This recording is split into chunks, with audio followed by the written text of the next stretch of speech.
चलो जल्दी।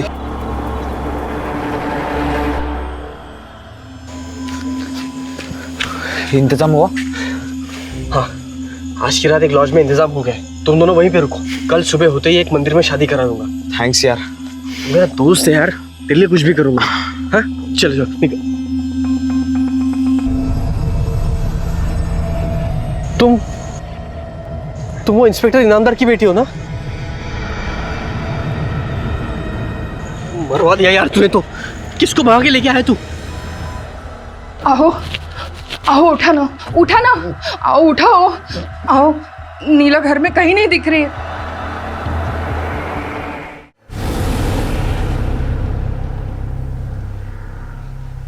नमस्कार, आदाब। मैं अनूप सोनी आप सबका स्वागत करता हूं। आज क्राइम पेट्रोल डायल 100 में हम देखेंगे महाराष्ट्र की ऐसी कहानियां जो हमारे सभ्य समाज के कुरूप चेहरे को दर्शाती हैं, जहां हकीकत मान्यताओं के बिल्कुल विपरीत है। और आज के इस एपिसोड में वसई का ये केस एक ऐसे ही झूठ की सच्ची कहानी बयां करता है। ये एक प्रेम कहानी थी जो इंसान के बदलाव के तमाम बहकावों का मजाक उड़ा रही थी। आ गए रत्ना? हाँ दीदी, आई मैं। एक काम खत्म नहीं हुआ तो दूसरा काम हाजिर है इसका।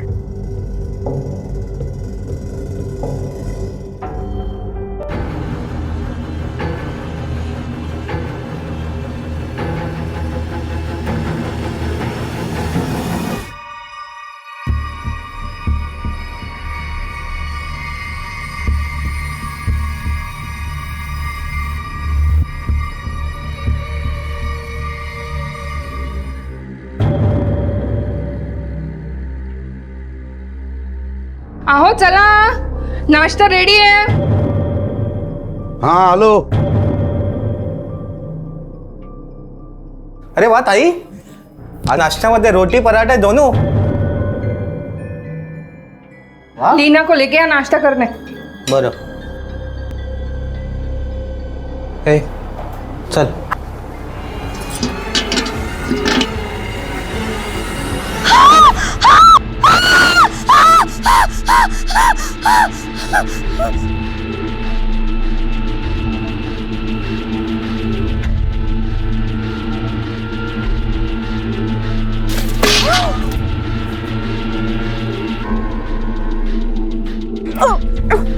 बेटा, मुझको लगता है बहुत लोगों को काट के फेंका है इधर। मामा आप मेरे को देख के क्यों बोल रहे हो? तू सामने थी इसलिए तेरे को पुलिस को फोन करना। मैं फोन करके आता हूँ पुलिस जाके। कान की नीचे दूंगा मैं, यहाँ पे पुलिस वाला ही खड़ा हूँ ना। आओ, आप उसके ऊपर क्यों भड़के हो? अभी सोचो क्या करें।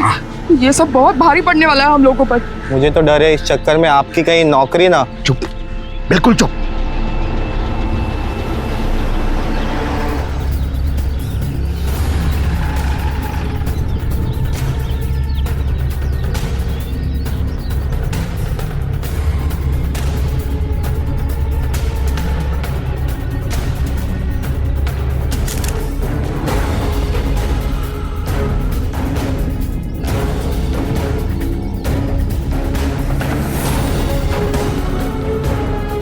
मैडम, मेरे को खुद को पता नहीं लग रहा है ये सब कैसे हुआ रहेगा। हाँ, मेरे को लगता है रात को किसी ने काटा और फेंक दिया। सुबह ये रत्ना पानी लेने आई तभी उसने देखा। किसकी डेड बॉडी है? अरे मैडम, इसको कैसे पता रहेगा? इसने भी तो सभी लोग के साथ देखा अभी। इसको नहीं पता होगा तो आपको पता होगा ना। मुझे अगर पता होता तो मैं खुद बताया था। मैं खुद हैरान हूँ।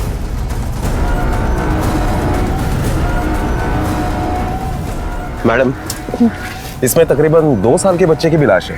क्या कहते हैं कि बच्चे का स्पर्श बड़े से बड़े तनाव को भी दूर कर देता है। तो फिर ये कौन दरिंदा था जिसने एक मासूम 2 साल के बच्चे के टुकड़े कर दिए थे? और इनामदार परिवार संदिग्ध तरीके से क्यों पेश आ रहा था? कहीं इस दरिंदगी की जड़ें इस घर में तो नहीं थी, या वो कोई और था? ओहो, तो मेरे दोस्त को प्यार हुआ है? हम लोग शादी करना भी चाहते हैं, लेकिन उसका बाप नहीं मान रहा है। तो टेंशन क्यों लेता है? अगर लड़की तैयार है, तेरे से प्यार करती है, तो घर से भगा के लेके जा उसको। प्लान बना, उसको घर से बाहर निकाल, उसके आगे का मैं देख लेता हूँ। सुन ना, उस टाइम क्यों तुम किसी के लफड़े में पड़ रहे हो? ये लड़की भगाना ये सब ये ठीक नहीं है। तो क्यों इतना फालतू का टेंशन ले रही है? हाँ, दुनिया में क्या कोई पहली बार लड़की भगा रहा है क्या? मेरा दोस्त है, उसको मदद तो करनी पड़ेगी ना।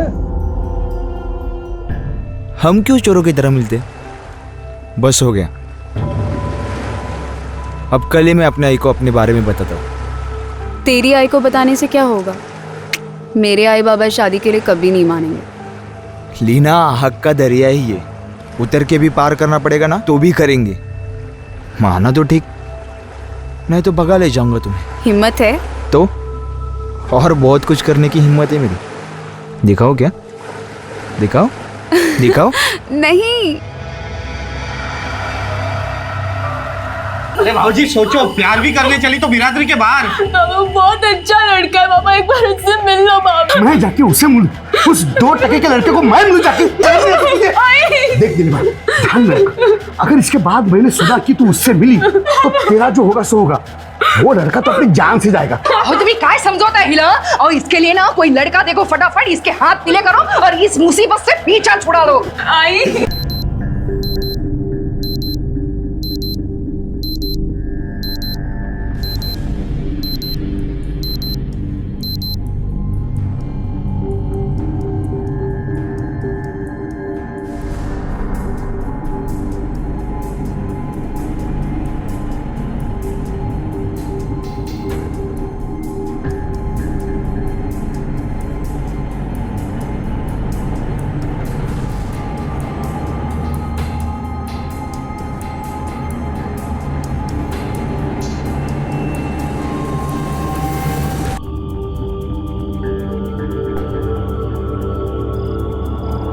चलो जल्दी।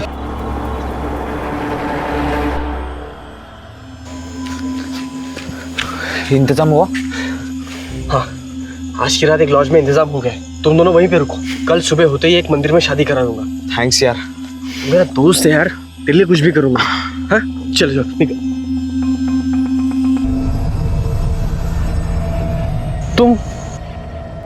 तुम वो इंस्पेक्टर इनामदार की बेटी हो ना? मरवा दिया यार तूने तो। किसको भगा के लेके आया तू?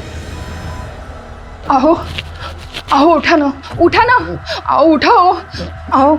नीला घर में कहीं नहीं दिख रही है। देखो, गली गली ढूंढो, घर घर ढूंढो, सब होटल चेक करो, आज ही के आज मिलने चाहिए। वो रात को उनको किस किस ने देखा है पता कराओ। चलो सर। क्या हुआ रे? कोई कैदी भाग गया क्या? बाबा, इनामदार साहब की बेटी भाग गई है।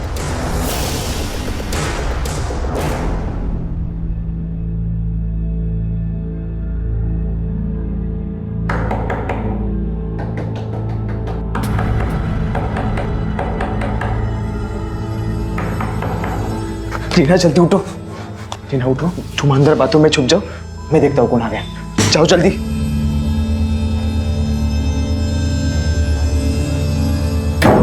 तुम लोगों को अभी के अभी इधर से निकलना पड़ेगा। ये लीना का बाप उसको ढूंढ रहा है, सब लॉज चेक कर रहा है, वो इधर भी पहुंच जाएगा जल्दी। चलो, मैंने तुम लोगों का इंतजाम एक जगह पे कर दिया है, तुम लोग अभी उधर रुको। चलो, ये लीना कहाँ है? अंदर। लीना, लीना जल्दी लीना, क्या हुआ? अपने को अभी निकलना पड़ेगा जल्दी। इस लड़की को देखा है? इधर आई थी वो? जी सर, रात को आई थी किस लड़के के साथ में, लेकिन आज सुबह चली गई। रूम किसने बुक किया था? मना किया था आपको, मत पड़ो इस लफड़े में। पर मेरी बात सुनता कौन है? तो मुझे कौन सा पता था कि वो पुलिस वाले की लड़की के साथ इश्क लड़ा रहा है। अरे वो इंस्पेक्टर है, सिर्फ इतना ही नहीं, उसकी बिरादरी में हमारी बिरादरी में फर्क तो देखो। अगर उन लोगों की खोपड़ी खिसकी ना तो हमारी पूरी बिरादरी को, पूरी बस्ती को भुगतान करना पड़ेगा। मला तर भीती वाटते। साहब, मैंने कुछ नहीं किया साहब। साहब, अरे साहब किधर लेके जा रहे? साहब, साहब इन्होंने कुछ नहीं किया। साहब, साहब इन्होंने कुछ नहीं किया। साहब, साहब, साहब, साहब, साहब छोड़ो साहब। साहब मेरे को नहीं मालूम। कहाँ है मेरी बेटी? किसके साथ रखा है? साहब, आपकी बेटी मेरे को कैसे मालूम रहेगा साहब? मालूम नहीं तेरे को? और इसके घर में कौन कौन है? लेके आ सबको। साहब मेरे को नहीं मालूम साहब। ये देखो, तेरी बीवी आ गई।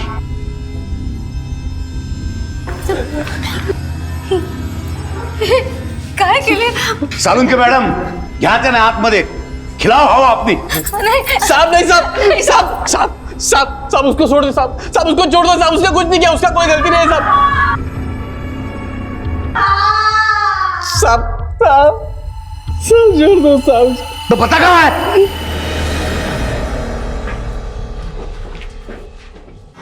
सगळीकडे नीट छोटा तू वरती जा, तुम्ही आ जाना।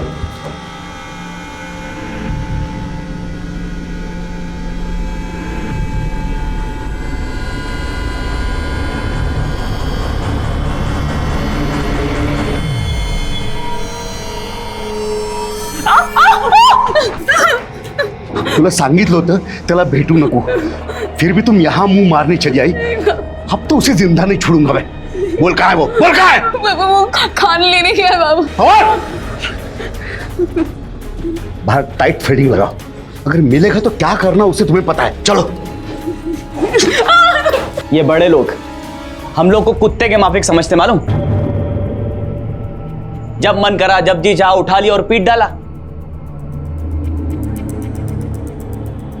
आज मेरे भाई को मारा, कल आपका परिवार होगा, आपका फैमिली होगा। काहे को मालूम? क्योंकि हम लोग जवाब नहीं देते। अरे जब अपने ही चमको दबाते हैं तो बाहर वाले तो दबाएंगे ना। भाऊ बहुत हो गया दबना, अब हिसाब बराबर करके ही रहेंगे।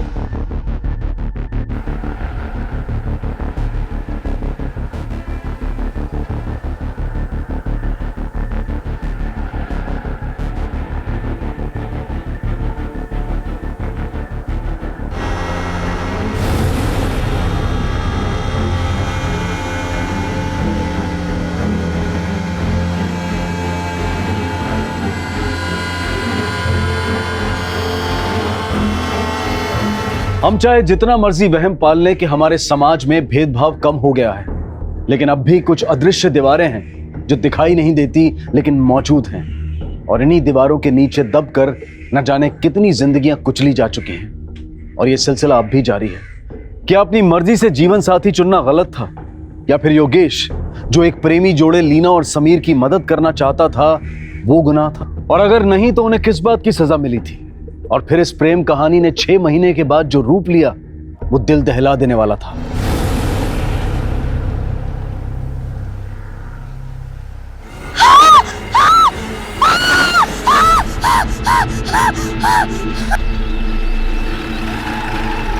मैडम हमेशा की तरह सुबह रत्ना पानी देने आई। मैडम बॉडी की सारी हिस्से निकले हैं। 3 लाशें, एक आदमी की, एक औरत और एक छोटा बच्चा है।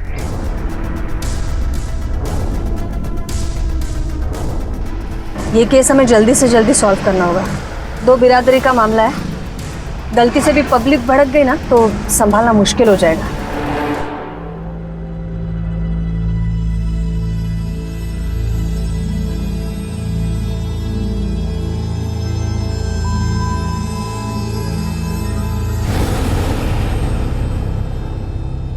बहुत सीधा आदमी था मैडम योगेश, सबकी मदद करता था और इसी मदद करने के चक्कर में उसकी जान गई। किसकी क्या मदद की थी उसने? तेरे से प्यार करती है तो घर से भगा के लेके जाओ उसको। क्या आगे का मैं देख लेता हूँ। आज की रात एक लॉज में इंतजाम हो गया, तुम दोनों वहीं पे रुको। तुम वो इंस्पेक्टर इनामदार की बेटी हो ना? ये लीना का बाप उसको ढूंढ रहा है, सब लॉज चेक कर रहा है, वो इधर भी पहुंच जाएगा जल्दी। बोल कहाँ है मेरी बेटी? साहब साहब साहब उसको छोड़ दो साहब साहब उसको छोड़ दो साहब उसने कुछ नहीं किया उसका कोई गलती नहीं है साहब। उस इनामदार के डर से वो समीर तो गांव छोड़ के भाग गया, पर कभी कभी आता था रात में। पर इनामदार को तो उसकी बेटी मिल गई थी, फिर अब क्या प्रॉब्लम होगी उसकी? उसकी बेटी की शादी नहीं हो रही थी। आप भी सोचो ना, और तो और मैडम और लड़की का मामा भी योगेश को धमकाने आया था। तेरी वजह से मेरी भांजी घर पे पड़ी है, तो उसको भगा के लेके गया था ना, घर पे पड़ी है वो। हाँ रिश्ता नहीं हो रहा है उसको। तेरे को तो मैं अब सिखाता हूँ क्या। मैंने कुछ नहीं किया। अरे छोड़ उसका।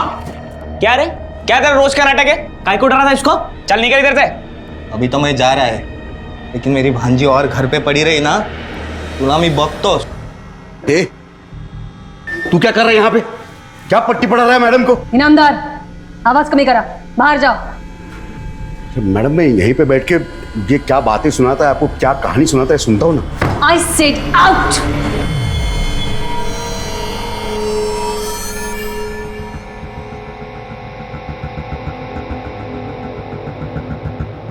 हाँ बोल। मैडम वो हरीश तो हरीश, ये इनामदार साहब ने योगेश को बहुत परेशान किया। मेरे भाई का जीना आराम कर दिया था।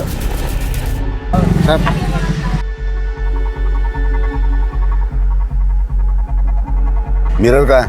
हाँ का है ना, यही तो है। सब टूटा हुआ मिरर लेके गाड़ी चलाना अलाउड नहीं, मालूम नहीं क्या तेरे को? साहब लेकिन ये और हाथ गिरे। साहब लेकिन साहब ये तो गलत है ना साहब।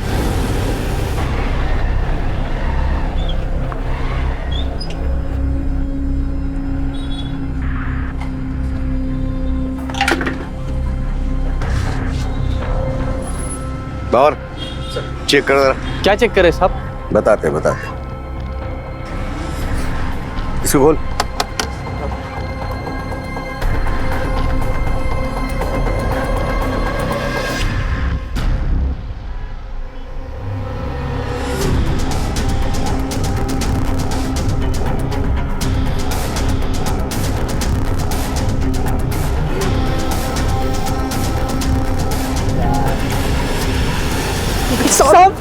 क्या ये कहाँ से लाया?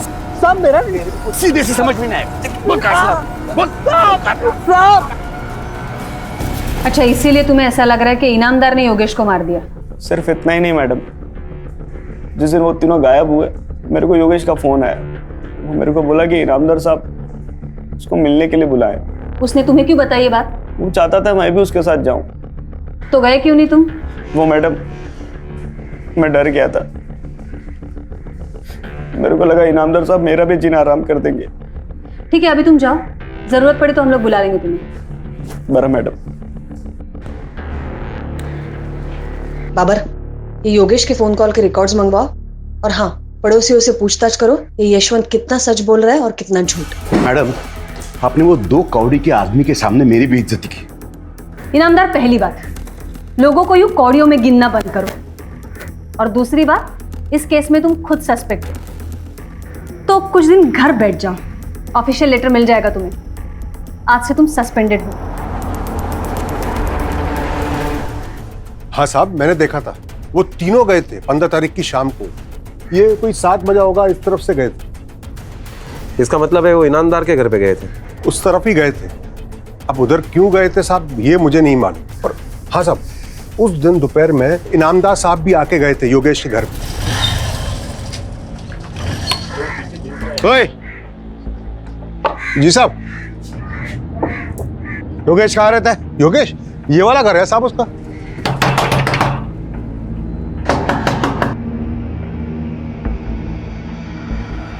साहब, योगेश को बुलाओ। वो तो नहीं है साहब घर में। अच्छा, हाँ। देखो तो। और योगेश को बोलो रात को मेरे घर में आके मिले। साहब, और अगर नहीं मिला ना तो साहब, पण आम्ही चालू है गाँव छोड़ून। इस झमेले में हमको मत घसीटो साहब। अरे मैं कहाँ घसीट रहा हूँ? तुम्हारे पति ने शुरू किया ना झमेला, वही खत्म करने के लिए बुला रहा हूँ। भेज देना। ये योगेश की बीवी ने इनामदार को यूं ही कहा था या सच में वो गांव छोड़कर जाने वाले थे? हाँ साहब, वो अपनी सब जमीन अमीन बेचकर मुंबई जा रहा था। अच्छा, वो लड़का समीर कभी मिलने के लिए आया था? हाँ साहब, योगेश के गायब होने से 1 रात पहले आया था। बहुत चिल्लम चिल्ली की आवाज आ रही थी। जितनी मैं तेरी मदद कर सकता था मैंने की, अब बस। क्या बस हुआ? 2 थप्पड़ क्या गिरे, सब कुछ उगला तू? वो लोग तृप्ति को भी मार रहे थे, इसलिए मैं बोला। क्या हुआ क्या नहीं हुआ ये मैं नहीं जानता। मैं सिर्फ इतना ही जानता हूँ कि तेरे वजह से हम लोग अलग हुए। अब तू ही हमें एक करेगा। बस झाला हाँ भाऊ, आपकी वजह से बहुत कुछ सहा है हम लोगों ने। जास्त काय मागतो वहिनी? मुझे बस एक नया सिम कार्ड दो, रहने के लिए एक खोली दो, बाकी सब मैं खुद हैंडल कर लूंगा। अरे भाऊ, आप कुछ चाहिए क्या आपको? वो थोड़ी सी साकर चाहिए थी मेरे को। अच्छा, अभी देती हूँ।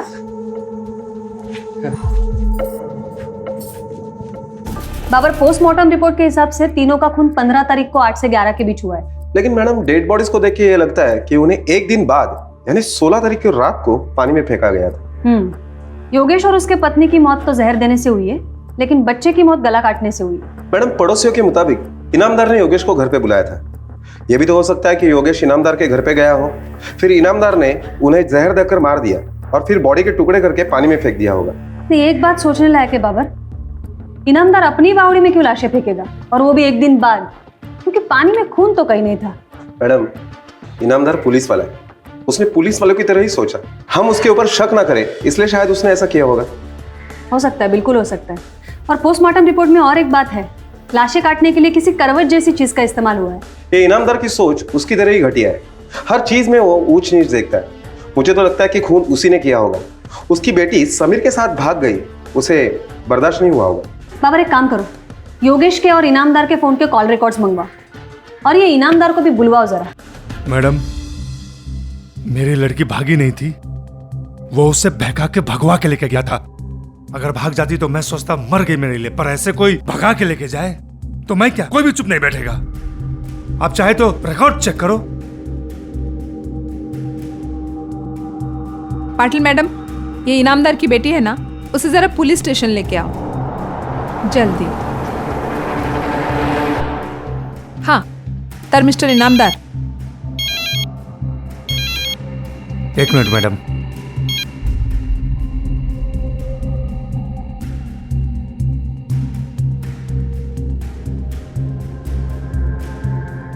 सॉरी मैडम, वो घर से फोन था। बसा। इनामदार, 15 तारीख को योगेश को तुमने घर पे बुलाया था? हाँ, बुलाया तो था, मगर वो आया नहीं। वो आया नहीं था या तुम्हारे घर से वापस गया ही नहीं? हाँ, मैं मानता हूं कि मेरा गुस्सा था योगेश पर, मगर उससे ज्यादा गुस्सा मेरा समीर पे था। अगर कुछ करना ही था तो मैं योगेश को क्यों करता, समीर को करता था। हाँ, योगेश पे तो तुम्हारा बहुत कम गुस्सा था, इसीलिए उस पर फेक केस लगवाया, वो भी जबानी। लॉकअप में बंद करवाया, खूब पीटा। हाँ, वो तो ऐसे ही। फिर कैसे इनामदार? जादू से बुलेट आई उसके स्कूटर में?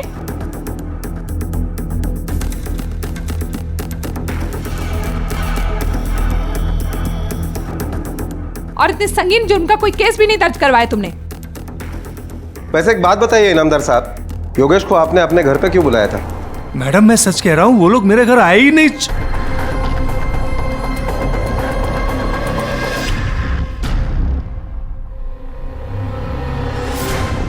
मिसेस इनामदार, आप दोनों बाहर रुकिए।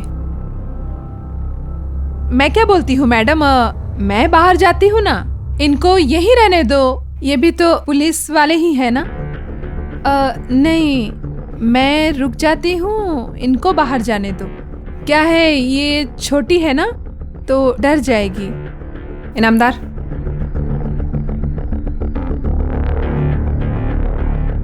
ये बस घाबरो नको। तुमने चेहरा क्यों ढाक रखा है दुपट्टे से? दुपट्टा हटाओ। डरो नहीं, दुपट्टा हटाओ।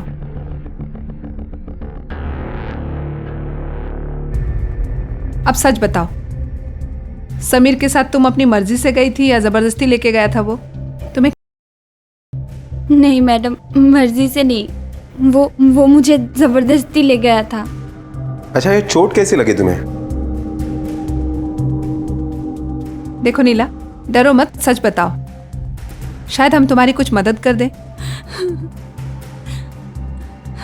आई ने मुझे बहुत मारा। बाबा का फोन आया था, आई बोली अगर तेरे बाबा के खिलाफ तू कुछ भी बोली ना तो समझ लेना मैं भूल जाऊंगी मैं तेरी आई हूँ, तुझे ना जिंदा दफना दूंगी, समझी? रोना बंद कर, बोल।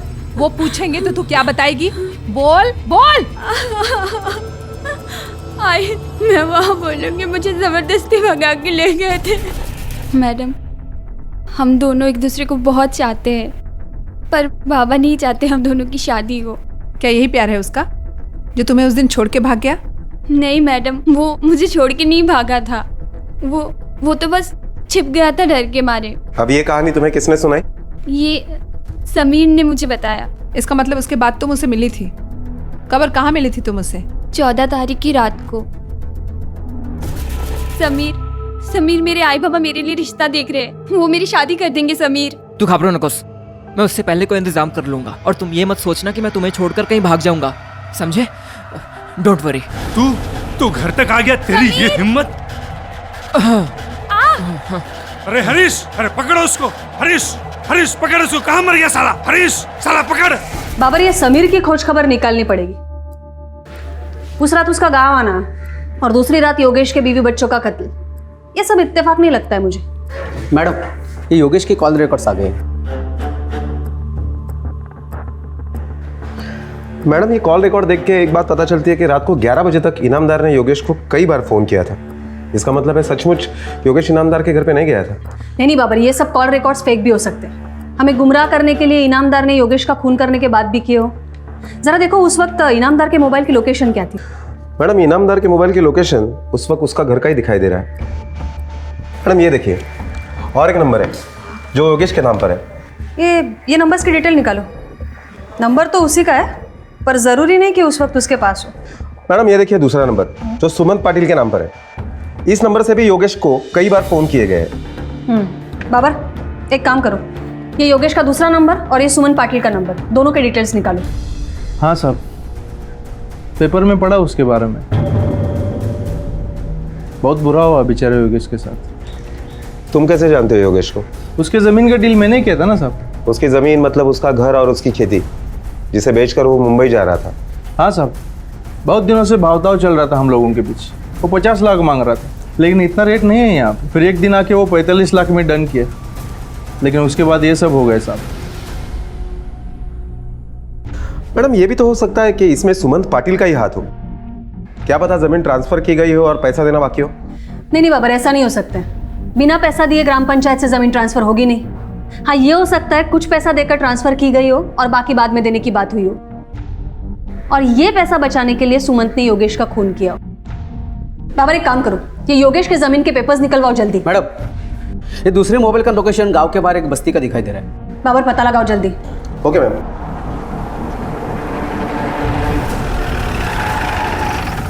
साहब, वही रूम है।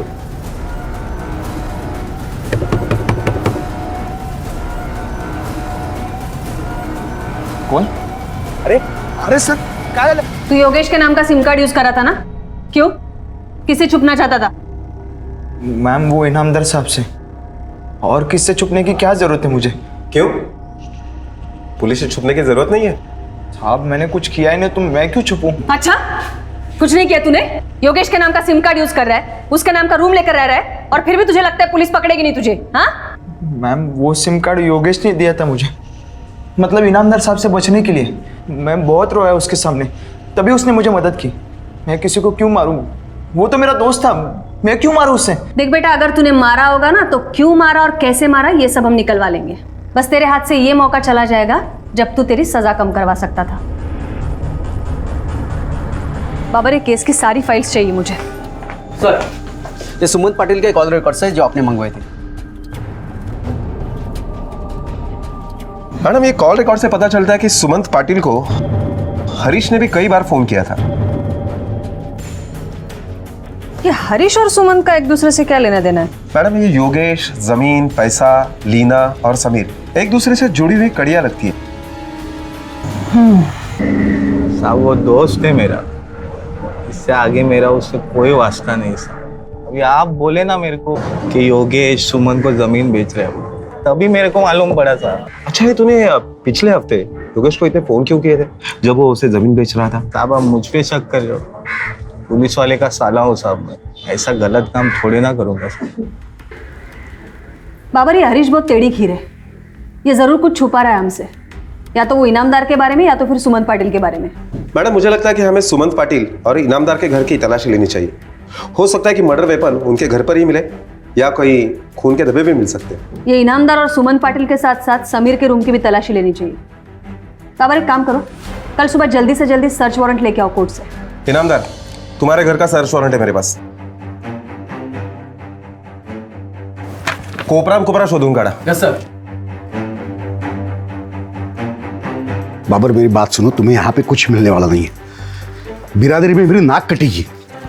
देखो, ये तुम भी जानते हो, it's a part of investigation, और तुम्हें जो कुछ कहना है मीरा मैडम से कहना।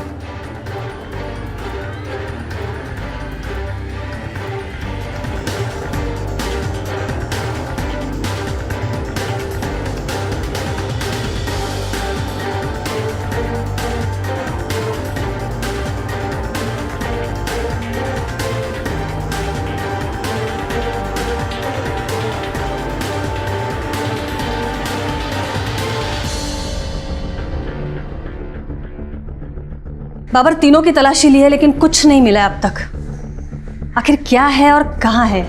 ये कातिल बहुत शातिर है या फिर ऐसा कुछ है जो हमारी नजरों से छुपा है अब तक?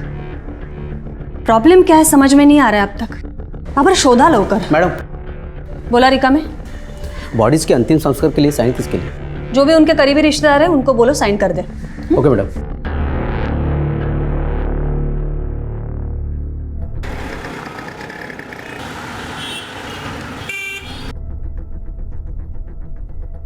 यशवंत।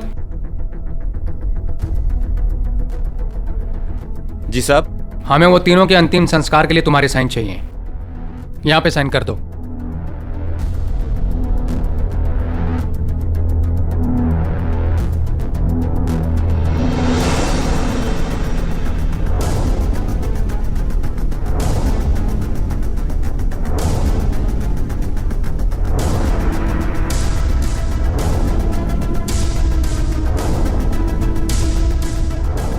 ठीक है सर। हाँ।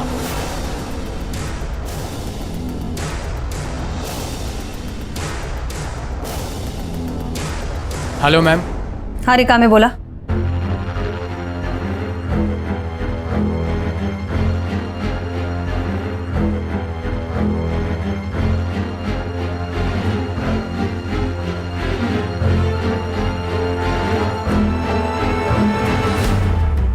यशवंत।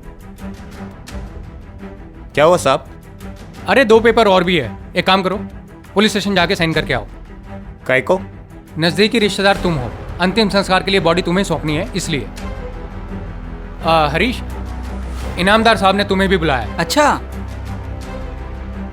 फोन मत करो, मैडम के सामने बैठे हैं, यहां तक फंसे हुए हैं। चलो साथ में चलते हैं। नहीं नहीं, तुम दोनों चले जाओ, मुझे थोड़ा काम है। ओके ठीक है। कशाला बोलवलंय? लाव लवकर। कशाला बोलवलंय? चला बाबर।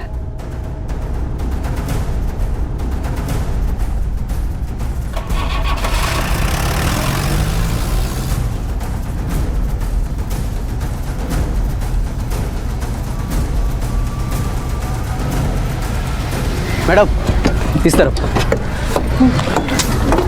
आइए।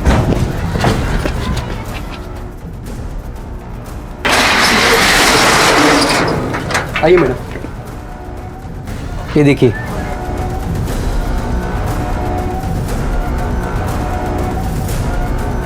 बाबर जरा देखो ये चीटियां क्या इकट्ठा कर रही है।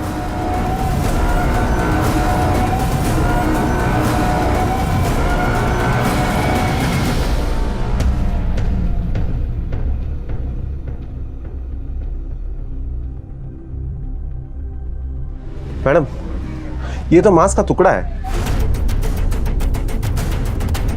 शोधून काढा सगळं, छान मारो सब। बाबर हे सगळं खोदा, देखो और क्या मिलता है। शिंदे कोदल फावड़ा लेके आओ।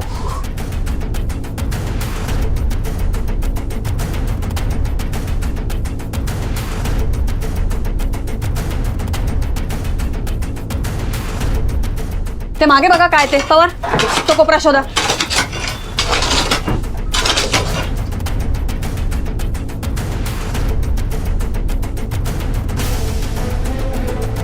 ती भिंत शोधा तिकडे बघा।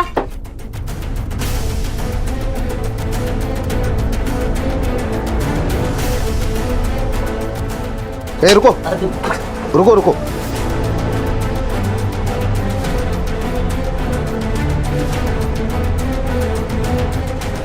मैडम मैडम ये देखिए। साळुंखे फॉरेंसिक लैब ला पाठवा। और हाँ फॉरेंसिक लैब में बोलो रिपोर्ट जितनी जल्दी हो सके उतनी जल्दी चाहिए। और हाँ पुलिस स्टेशन फोन करके बोलो दोनों को बिठा के रखें। दोनों ने मिलके खून किया है या फिर दोनों में से किसी एक? मैडम मैंने यशवंत के कस्टमर से पूछताछ की और उनसे यही पता चला है कि ये दोनों कारपेंट्री में पार्टनर थे। मैडम ये फॉरेंसिक रिपोर्ट आ गई है। बाबर इतने दिनों में करवट से उंगलियों के निशान तो मिट चुके हैं, लेकिन जो मांस का टुकड़ा हमें मिला था वो योगेश की पत्नी तृप्ति का है। इसका मतलब एक बात साफ है, कत्ल वहीं हुए हैं। लेकिन किए किसने? हरीश ने, यशवंत ने या फिर दोनों ने? सच बता रहा हूँ साहब, मैंने उसको नहीं मारा था। वो तो मेरा भाई है साहब, मैं काहे को उसको मारेगा? सब उसका इनामदार के साथ लफड़ा था। वो सुमन पाटिल से तेरा क्या लेना देना है? मैं योगेश को सुमन पाटिल से मिला है मैडम, बस और कुछ नहीं। ये यशवंत है ना मैडम, ये योगेश का जमीन खरीदना चाहता था, लेकिन योगेश उसको बेचना नहीं चाहता था मैडम। क्यों नहीं बेचना चाहता था? क्योंकि मैडम वो उसको पैसा कम दे रहा था, और वो भी तोड़ तोड़ के। इसको पता था एक बार साइन हो गई तो इसको एक पैसा नहीं मिलेगा, तभी मैं इसको बोला कि तुम सुमन पाटिल को अपना जमीन बेच दो। वो पैसा भी पूरा देने को रेडी था मैडम। तब से ना मैडम ये यशवंत योगेश पे बहुत भड़का हुआ था। तो साला योगिया सुमन को जमीन बेच रहा है, मेरे को नहीं। मैं क्या पैसा नहीं दे रहा क्या उसको? हाँ, अब मैं उसके पूरे खानदान को खत्म करेगा और वो जमीन लेगा, वो भी फोकट में। तू तेरी कहानी नहीं सुना रहा है तो चल मैं सुनाती हूँ। योगेश ने तेरे बदले सुमन को अपनी जमीन बेच दी, इसलिए उसके और उसके परिवार को मार दिया ना तूने।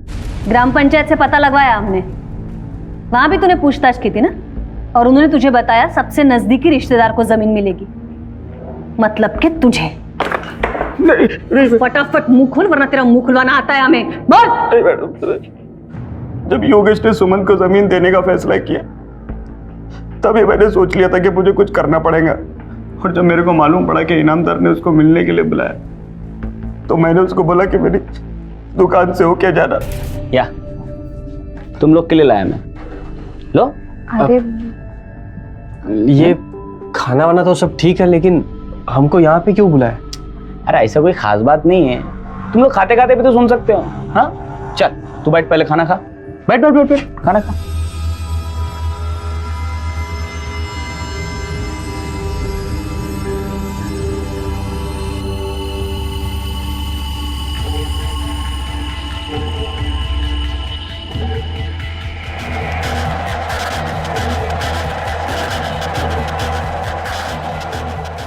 फिर मैंने उनको बारदान में भर दिया। बच्चे ने खाना नहीं खाया था इसलिए वो जिंदा था, मैंने उसका भी गला काट दिया, फिर उसके छोटे छोटे टुकड़े करके उसी बारदान में डाल के